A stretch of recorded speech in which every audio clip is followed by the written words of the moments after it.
Hi, I'm Michelle and I help young job seekers prepare and nail their interview, even if they feel unqualified, so they can up-level their job and stop living paycheck to paycheck. All right.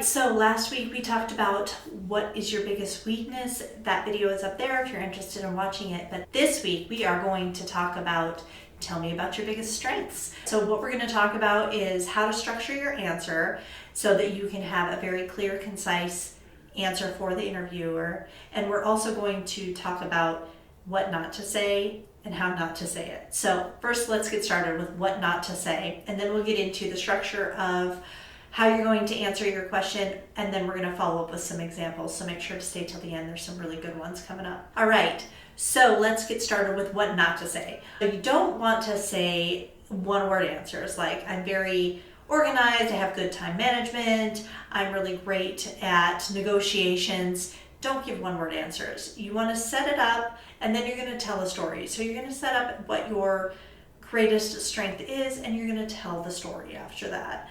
Now is not the time to be humble. We don't want to be cocky. We really want to walk that fine line of being not too cocky, but certainly not too humble. You really need to talk about what makes you special and what makes you a great candidate for this role. You're going to start out your answer with what it is that you're going to talk about, what your strength is, and then you're going to tell a story about how you use that strength and how it's helped you in your career. So let's go ahead and get into some examples right away. One of my biggest strengths is that I have a growth mindset. I truly believe that if you put your mind to it, you can learn any new skill and develop into any role. So that has really served me well throughout my career. For example, when I went from doing service industry jobs into a more professional capacity working as a claims adjuster, that was a big switch. And I had to learn a lot of new things. And if I didn't have that growth mindset, I would have been kind of stuck, because there's a lot of things within the realm of claims adjusting that don't come naturally to me. Things like negotiation and confrontation and having to tell people no. When you're working in the service industry, of course, customer is always right. You're really trying to fix their problem. And sometimes in the world of claims adjusting, the answer just is no. And there's no way to get around that. So learning how to have those conversations was probably one of the bigger challenges when I first started that career.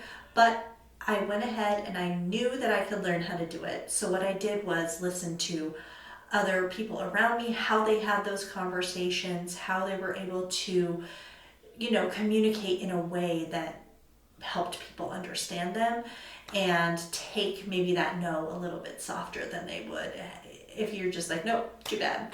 So that has always served me very well and really helped me progress throughout my career. And then another answer to this question, this one works really well, especially if you're trying to switch industries or this is one of your first jobs. So one thing you can focus on is your ability to learn new things, but in order to do that, you also need to back it up. So you need to make sure that you're giving them that story on when you were able to do that, because learning new things can also be a very general answer, right? Everybody puts on, I have the ability to learn new things. So you want to show them that your ability is strong, it's got examples behind it, and they're going to believe you. I have very high learning agility, and this has always served me well within my career. For example, when I went from working service industry jobs into the claims adjusting world, I had to learn a lot of new things. I had to learn how to research and investigate and, all the technical stuff that came along with that.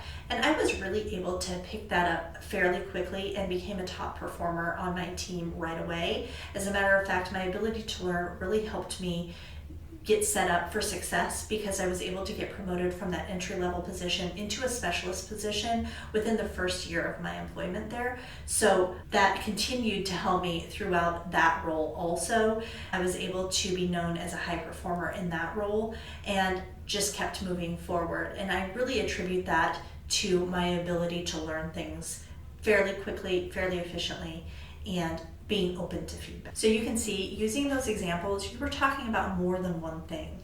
So you're talking about how you have the ability to accept feedback, how you're willing to learn new things, how you listen to your peers, and how you really know how to take your training into your own hands. Because one thing that really sets people apart is when they don't just depend on, oh, I learned this in training. If that's something they need to know, they'll go out there and they'll learn it on their own, or they'll find out how to do it. They'll ask the questions and they make that a priority. So if you can show that in your strengths portion of your interview, you're going to be in the yes pile real quick. And really, you can use this with any strength. So any strength that you have, name the strength and then tell the story behind it. And just make sure that your story has a beginning, middle, and end. You don't go off rambling. You've practiced your answers and you know exactly what you're going to say. And you're going to be really happy with the result of that question. The interviewer is going to be impressed, and it's really going to set you off on the right foot.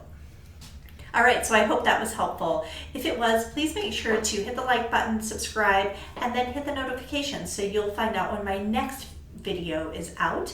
I upload every Tuesday and Thursday, so I'm looking forward to seeing you next week. Until then, happy job hunting.